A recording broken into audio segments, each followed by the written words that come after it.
But today I'm going to be talking about prisons and the overcrowding crisis in the prison system. So there was less than 100 spaces left last week in the prison system. There was 83, to be precise, 83 spaces left in the prison system, and it was at breaking point. So they've started releasing thousands of prisoners under the early release scheme. So they've released thousands under the early release scheme after serving about 40% of the sentence. And a lot of these that they're releasing now are actually sex offenders. These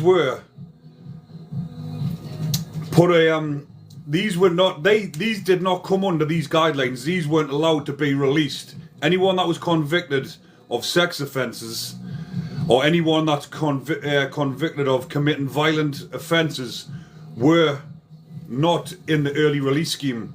But obviously with the prisons overcrowding, they've actually started letting them out, and they haven't even been notifying the victims of these S offences before they've released them. So as someone says here, all good and well releasing, but most will be recalled within weeks. That is the sad, sorry situation that is actually happening. All of these ones that are getting released early, a lot of them have got drug problems. They've been using drugs in prison. They come out, the first thing they want to do is get straight back on the drugs, and they're released with around about £60. That doesn't even last them a full day. So what do you think happens on the second, third and fourth day of release? Some of them don't even make a full week out, because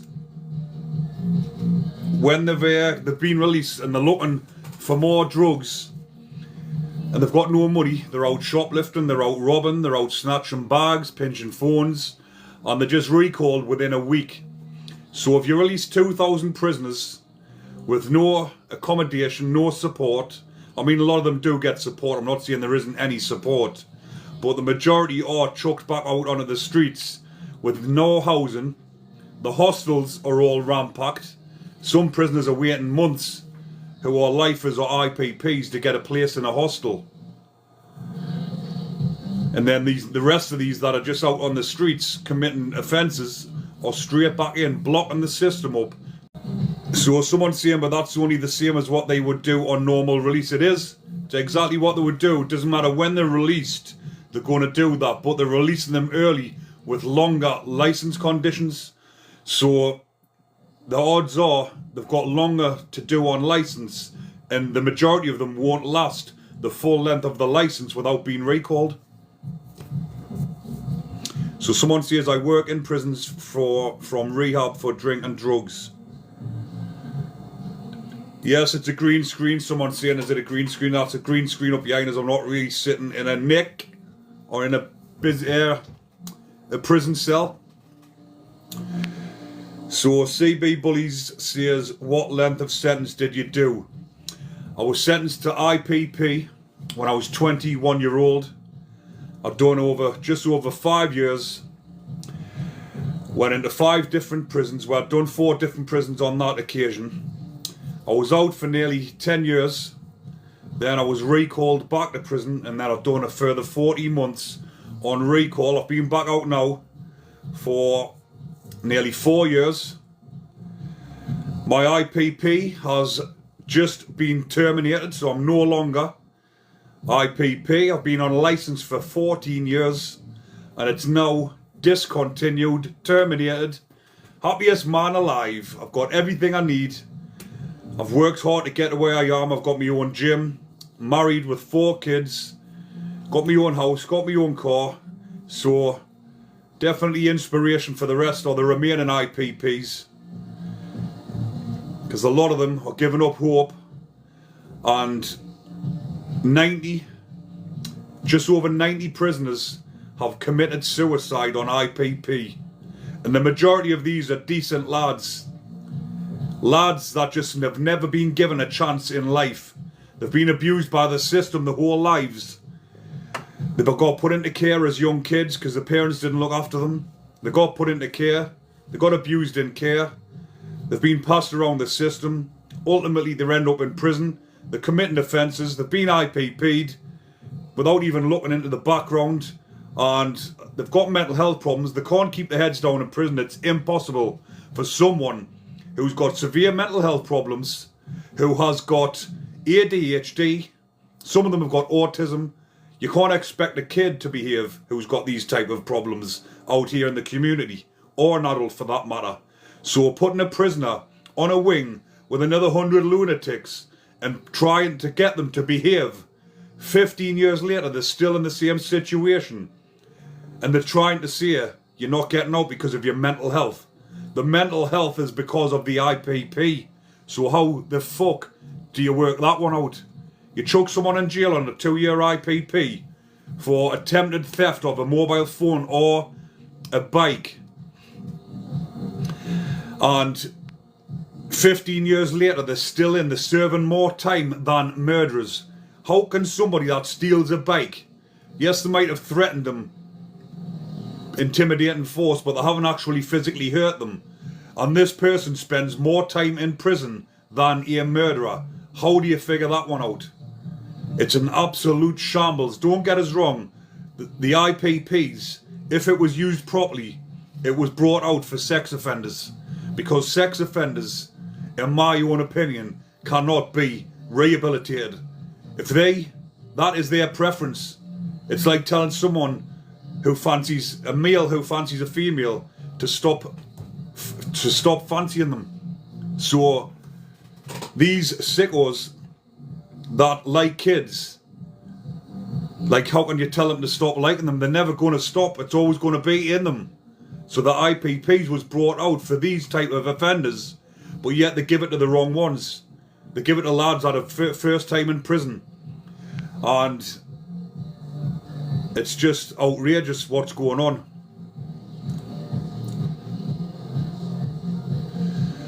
So like I say, once when I was in HMP Franklin doing a course, it was a 6-month drug and alcohol course, and the psychologist that was on the course told me that the IPPs was specifically brought out for sex offenders, because when they had release dates, when they were doing a fixed sentence, when you've got a fixed sentence, doesn't matter what you do in prison, if you get into trouble, if you're fighting, being abusive to screws or whatever, you will still be released at the end of your sentence. So when these sex offenders were getting interviewed off the psychologists, they were blatantly saying that when they get out, they're going to do it again. They haven't changed. So they brought the IPPs out to give it to people like this, so that they will never be released if they still pose a threat to women and kids, or anyone for that matter. So they brought it out for them, and they ended up giving it to young men, teenagers, who were out committing violent offences, ones that a couple of years in jail would sort them out, but they've given them the IPP, and these lads are thinking they'll serve a couple of years and they'll get out a couple of years down the line. They're getting knocked back on the parole, they turn to drugs because they can't face the reality of prison. So when they come off for parole again, they've been knocked back, and they're knocked back because of the using drugs, but they're using drugs to cope with the prison because of the IPP. 15 years later, these boys, well, I'm saying boys, these men are suffering severely with their mental health. So the excuses are now that they will not be released because they've got mental health. They don't pose a threat to anybody else. They pose a threat to themselves because they're self-harming. They're trying to kill themselves because of the IPP, but they're not being released because they're a threat to themselves. So how the fuck is that situation going to get sorted out? Tell me that. But I've done a video the other night, a couple of nights back. It's on my YouTube channel. The longer videos always go on my YouTube channel. Shaney boy, good morning. So I had done a video on my YouTube channel the other night. It was about a migrant that murdered another prisoner in HMP Maidstone.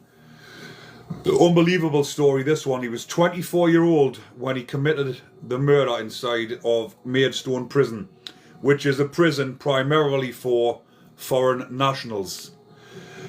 So the two of them were both 24-year-old. Sasan Rabat from Iran was in this country illegally. I think he came over on a boat. Then obviously the authorities apprehended him. They put him in accommodation. He was going out burgling people's houses, burgling us British, or us English, because it was obviously down the bottom of England. He was going out burgling. He then got put in a hostel. He got assessed as having a severe PTSD because of what he'd witnessed back in Iran. Apparently his uncle was murdered by the Kurds and he faced Kurdish persecution. So again, he kept getting bailed. He done another burglary, got bailed again, got 15 months, got sent to HMP Maidstone, where this other foreign national was being housed, called Stefan Addy. Stefan Addy was 7 stone, and he was one of those prisoners that was quite ignorant, blasting his telly all through the night, annoying the other inmates. And Paul Addict, how we doing, mate? Morning, Paul. Blasting his telly through the night, annoying all the other prisoners. He wasn't getting in the shower, and Sasan Rabat went into his pad, called him a filthy bastard, and began smashing his head in with the toilet cistern. He brutally murdered him inside of the pad, put him behind the lockers, and went out the pad and went and sat on his bed. He was not found for a few hours. Obviously, when they were doing roll call or come round, they went in his pad, and the screw witnessed a scene of horror. He looked behind the locker, seen the blood splattered all over. His head was caved in, lying on the floor. He went across into Sasan's pad. He's sitting on the end of the bed. His hand was cut. He had blood on him, and he was trying to say that he accidentally cut his hand. He was sitting there cool, calm and collected, as if he hadn't even done anything. And that trial is actually ongoing at the moment. And he is now getting housed in Broadmoor. He got transferred to HMP Woodhill, which is a Category A prison with a secure unit. Obviously they couldn't manage him there, so he got transferred to Broadmoor Mental Institution, and he's now pleading not guilty on the grounds of diminished responsibility. But I don't think he's going to get a not guilty. Yes, he might. Wait, he's obviously messed up in the head for caving someone's head in for blasting the TV all night. But I know just how annoying that sort of thing is. Anyone that's been in prison, when you're trying to sleep during the night, the prison's like deadly quiet in some prisons. Unless you're full of idiots that are full of drugs, smashing the pads up and going mental all through the night. But when you're on a decent wing and it's nice and quiet, there's nothing worse than someone blasting the music or have the telly blaring at 2, 3 o'clock in the morning. Because when you can't get your sleep out, doesn't matter if you're out here or in prison, but it's even worse. When you're in prison, it's hard to sleep anywhere. Unless you become at peace with yourself in prison, but your mind is tormented in prison anywhere, because obviously you're stuck in there, you're thinking about your family, and sometimes it's very hard to sleep, so the slightest noise will wake you up. And when people's blasting the telly through the night, a lot of people do, in their minds, feel like committing murder, but they don't actually follow it out. But obviously Sasan Rabat went on to follow it out, couldn't put up with it no longer, and caved the man's head in with a toilet cistern. Malky, I've done it all, mate. Aye, right. Anyone that's been in prison, that'll tell you properly.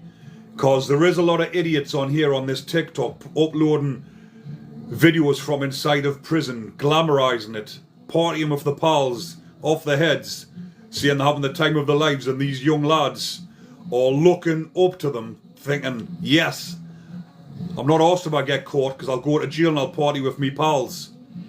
But it's nothing like that. Obviously, when I was in there in my 20s, I was doing the same in Franklin prison. I was having parties with the lads in the pads.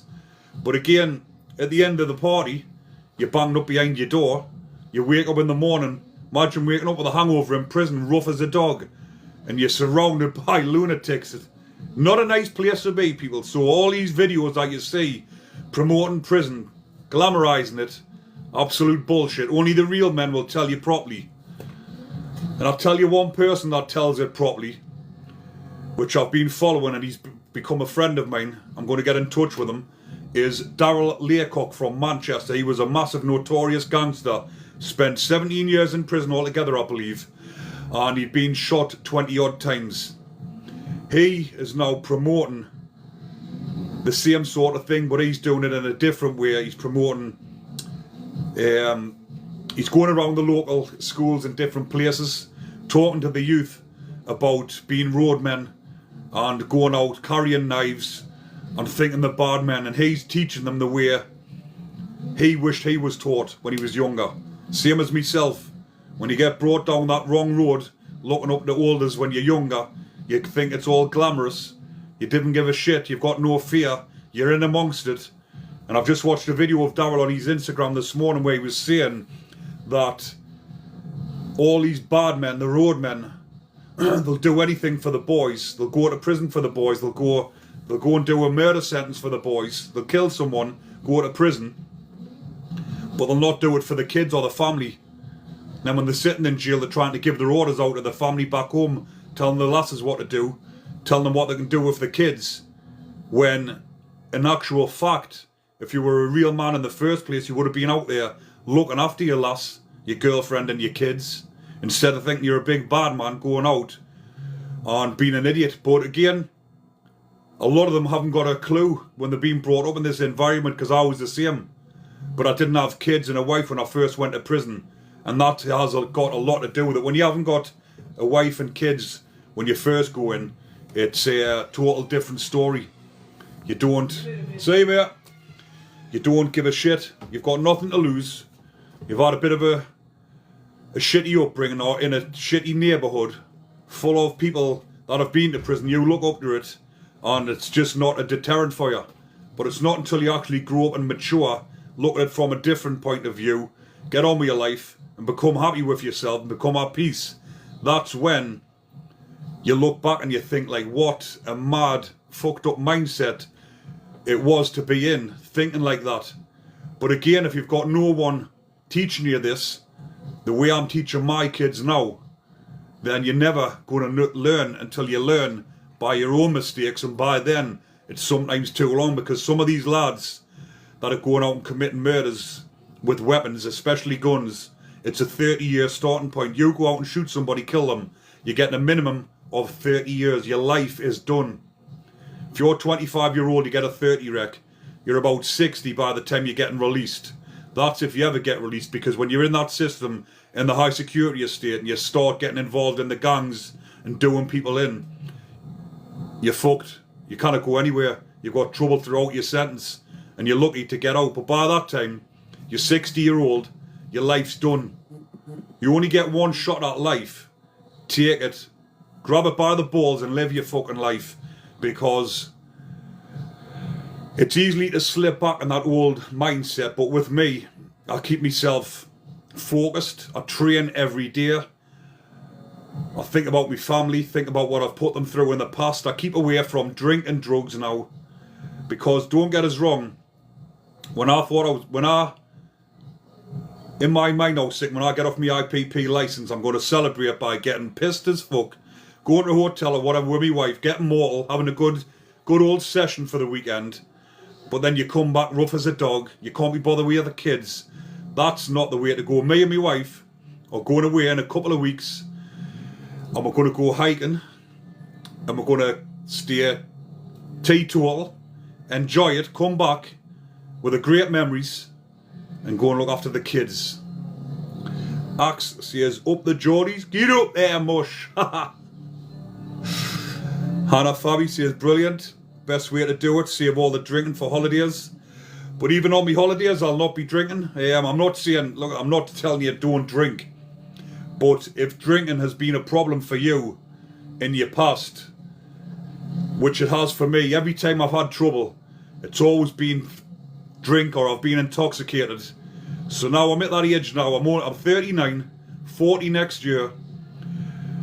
It's a young man's game. But even if you had that mindset when you were a young man to not do that and to get into something else. But again, it's all about life experiences, and it's about learning from your mistakes. The only mistake is the one that you don't learn from and you carry on doing the same mistakes. So a lot of people thought when I get off my IPP that I'll go back to the way I was, because I was a violent person. And a lot of the time it was when I was pissed. But now, like I've mentioned, I focus my energy on me training, business, investing, everything that's positive. And a bit of advice for you lot sitting watching this: if you want something for your future and your long-term goals, think about investing your money. If you get a spare £50 a week, instead of going buying a packet or going to the bar and getting mortal drunk, invest it. Believe you me, if you put £50 a week into an investment, after a year, that investment could be doubled or trebled depending on what you're investing in. But I do advise you to research.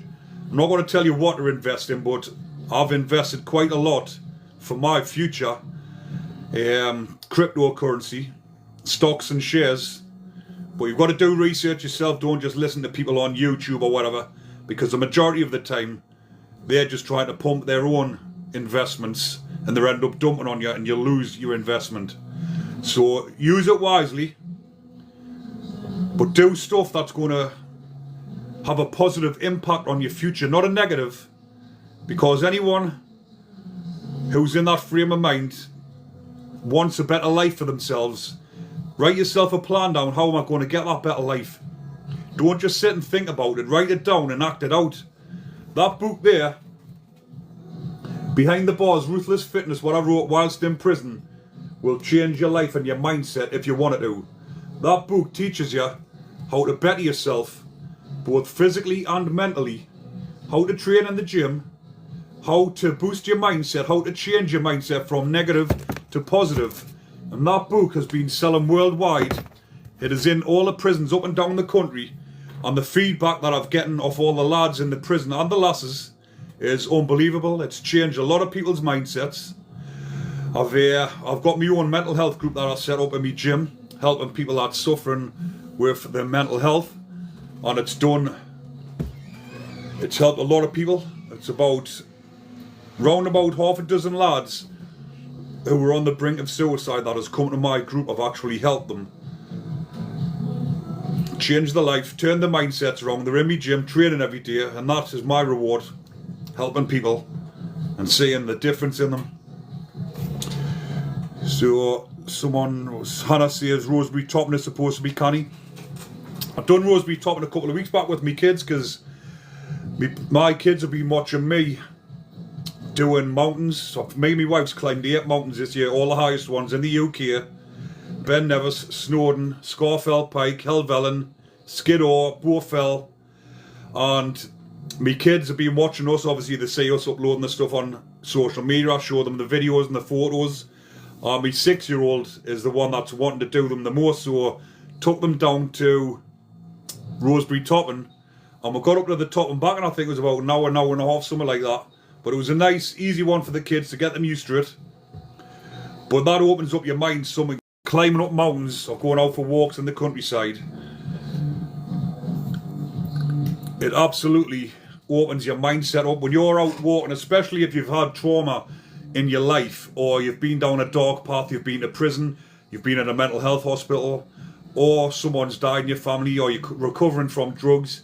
Get yourself out into the countryside, go for long walks, open up your mind, think of positive things, and keep that mindset. When you come back and you get back into your neighbourhood, your city, your town, wherever you live, and you're back amongst all the negative shit, think about how you felt when you were out walking, when you were on a straight head, when your mind was opening up. Think of how good you felt and try and carry that on. That's what I do. When I'm in that mindset, when I'm so focused, so positive, feel so good, stay on that path. Keep clear of the drink and the drugs, and just keep on that path, and you will have a happy life and a good mindset. But if anyone's watching who's not already subscribed, hit that follow button, people. I'm over 50 odd thousand at the minute, but I'm going to set myself a goal to get over, or try and hit the 100,000 mark by the end of the year. Last year my goal on YouTube was to get to the 50,000 by last Christmas. I got that goal. I'm now at 72,000 subscribers on my YouTube channel. But it just goes to show I've done all this whilst on license. And another thing, I'll just show you in my book. I'll find a picture there. So there's some of the demonstrations, if you can see it. Oh, there's the demonstrations of the exercises. But on there, I've got me tag on. I had it there. You can see it a bit better there. On there, I've got a tag on my ankle whilst I was making this book, because I wrote the book whilst in prison. But when I was released back into the community, my main priority was to get that book published, get it written up, get it all done and published. I got it done with a tracking tag on my ankle. So it just goes to show anyone can do it. Doesn't matter what situation you're in. If I can do it, an IPP out here in the community, giving inspiration to the lads stuck inside still. So Cookie says, what did you do your bird for? So I got my IPP for section 18, which was grievous bodily harm with intent. Because like I mentioned, when I was younger, I was very violent, especially when I was intoxicated. Because I've been through quite a lot of adversity in my life, and I was using alcohol as a way of coping. And when I used alcohol, I become angry and aggressive, and I was fighting. I never started the fights when I was going out, but if things happened, then I would act in a violent manner. And the one that I got my IPP for, it was a lad in the local area who was like-minded. Wasn't some innocent victim, somebody in my local area who, like I said, mentioned, like-minded. He was the one that started with the threats, but I was the one, because of the mindset I was in, that followed these threats through, went to his door, and I used a machete on him. And that's what I got IPP for. So, as I'm saying, I've never attacked any innocent people. It's always been, not that I'm justifying it, but what I'm saying is it's always been somebody that's been like-minded, another rival, someone that does the same sort of things as me. So it's not just some innocent person off the street who's another rival. But then obviously I ended up getting IPP when I was 21 years old. I went in at 20, got my IPP, and then done just over 5 years. Then went back in on a recall and done 14 months. So Jas Blair says Sunderland or Newcastle. Newcastle. I was born in Newcastle, Elsick. I live in County Durham now.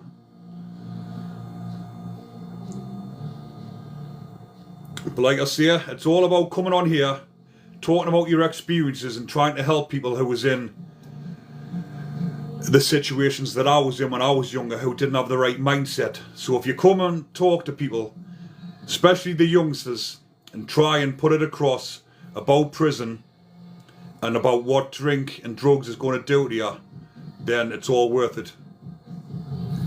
So Jack says, do you have a criminal record on DBS forever? Yes, you do. Even if someone's done shoplifting, the conviction is spent after a certain amount of time, but it will always be on your DBS check. Convictions are spent, like I say, some of them, unless you've spent over 4 years in prison. It will never be a spent conviction. You will always have to declare it. So, just to put people straight, because there's another person on saying, why are you pretending to be in prison? Have you even looked at the name of the channel and what the channel is about? It's called Behind the Bars TV. It's a prison channel.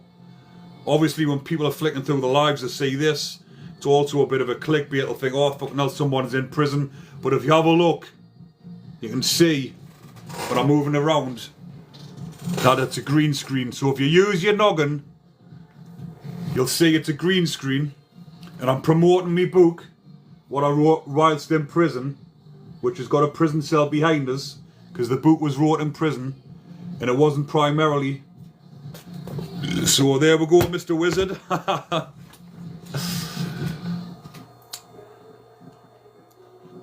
So if you click on the link at the top of this on my TikTok, there's a link there where you can buy me book. You can also get it on Amazon, and I think it's on Prime as well, so you can get it on next day delivery.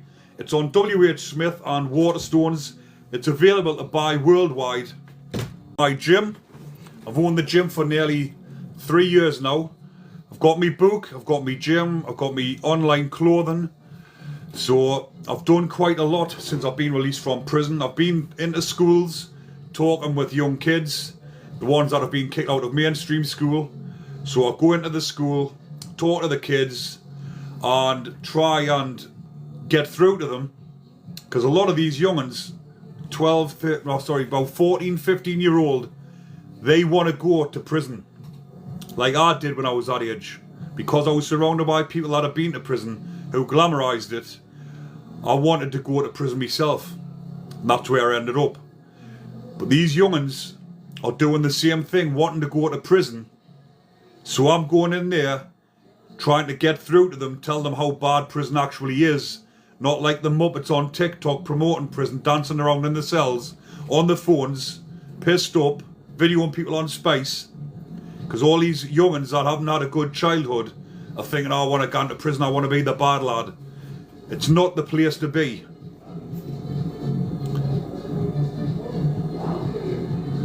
So James says, I'm in Elsick a lot, seeing my friend. Good man. Well, that's where I was born, in Elsick, but I'll tell you the reason why we moved out of Newcastle and ended up in Stanley, County Durham, was because at the time the Elsick riots were kicking off and the places were getting smashed up, the chip shops and everything were getting burnt out, the cars were rammed all over, up and down the street, joyriders. So my mum and dad thought, we'll give them a better life, move them out of Elsick. So we moved over to Stanley, into one of the roughest streets in the area, and it was just as bad. It was absolute mental, but I loved it when I was a kid, because when you're in a kid and you're seeing stuff happening all the time, it's all fun and games, you love it. There's something happening every day, the police are there all the time, the fire brigade's there, because people are lighting fires all over the place and everyone's getting into fucking trouble. And as a kid, you love it, you're fucking buzzing off it, and that was the area that I grew up in. So obviously, growing up like that with that mentality, there's only one place you're going to end up, and that's in prison. That's exactly where I ended up. But you learn and live from your mistakes. You live and learn, sorry, from your mistakes. But like I mentioned earlier on in the video, if you don't learn from your mistakes, then that is the only mistake you make. Mistakes are there to learn from, and if you don't learn from it, then God help you, you're fucked.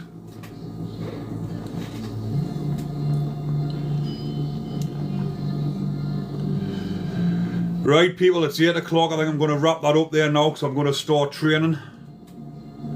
But thanks all for watching. Someone had mentioned earlier on there on that thing and said, did you ever meet Vinter? I was in Franklin with Gary Vinter, HMP Franklin. Gary Vinter was, shall we say, an absolute muppet.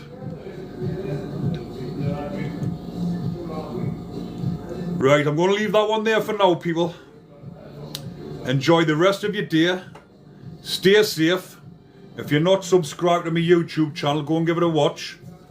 And if you're not subscribed to this channel, click on the link too.